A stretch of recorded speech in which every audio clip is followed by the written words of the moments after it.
it's happened. My 63-inch Samsung DLP has died. I'm not going to replace any more boards. I'm not going to swap out any more bulbs. I'm going to replace this beauty that I happen to have a lot of love for, because it's given me some really nice, beautiful HD images for many years.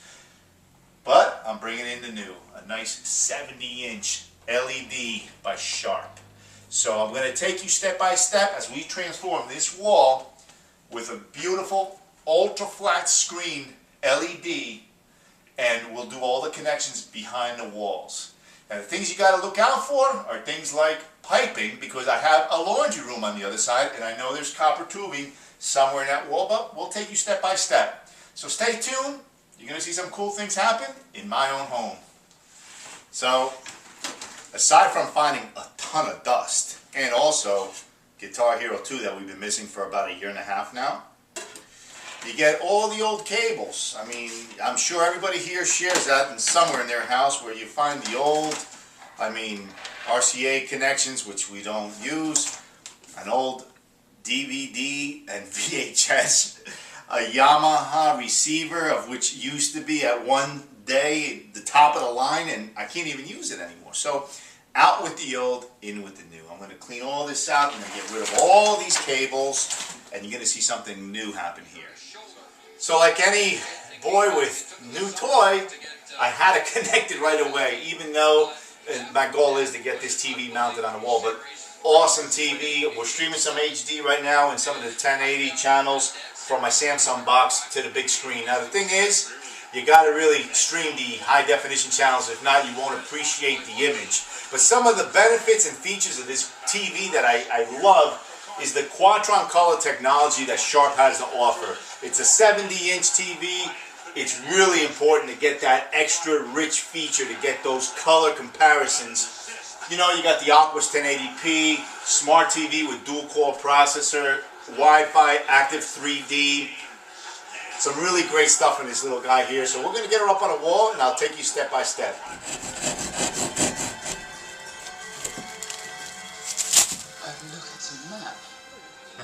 So, at this point, what I want to do is locate where exactly my mounting bracket is going to go. The most important thing is identifying the center of your studs. When I had my opening here, I could actually touch one of the studs. So I know that, one, there's nothing in the way of the cables. I also, in good construction, marked out 16 inches to the center of my studs. Just to assure that, I also identify the beginning and the end of where my studs are. Next step is going to be just to tighten down with lag bolts exactly, and I've already marked it on the wall, where my bracket will go. So I'm going to do that now. So as I mentioned a little bit a while ago, water pipes, I got very lucky. Gently cutting the drywall, I tapped something hard, and sure enough, I have two water lines, left and right. So I got lucky in cutting the hole right in the middle, which will allow me to bring HDMI cables straight down between the water lines and out through one of our faceplates.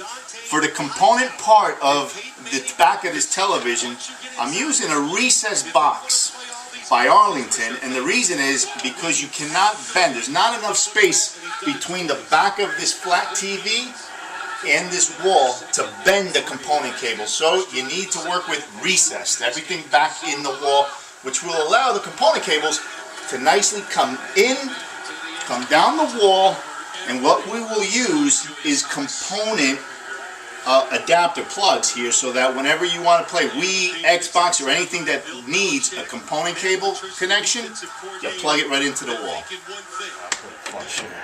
Malik Jackson gets the tip.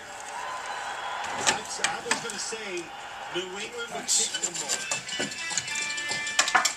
Mine was earned orbiting the moon in 1971. Afghanistan in 2009. Auto insurance is often handed down from generation to generation because it offers a superior level of protection, and because USAA's commitment to serve current. Here's what we have: our mount. This is our HDMI cable scoop, our Arlington, where we're going to have the component cables coming down, plus a Cat 5 cable. And at the bottom we have our HDMI cables coming out of one of our Arlington face plates. And on this one here we'll have our component cables as well as our Cat 5. We'll have our power coming out of this side. And we're just about ready now to put the TV on.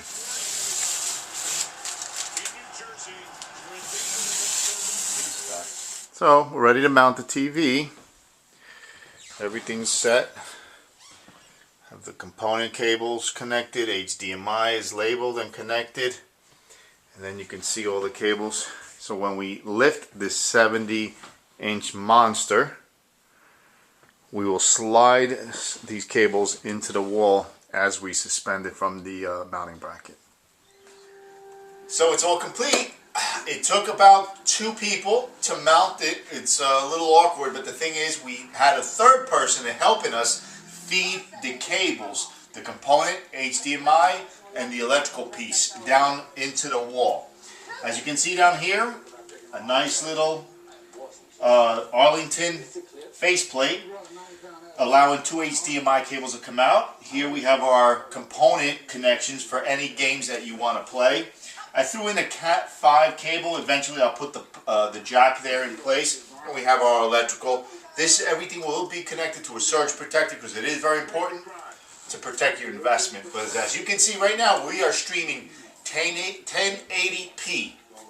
Beautiful image. I'm very happy, and I hope this video gave you an idea of how to go about mounting a large flat screen TV.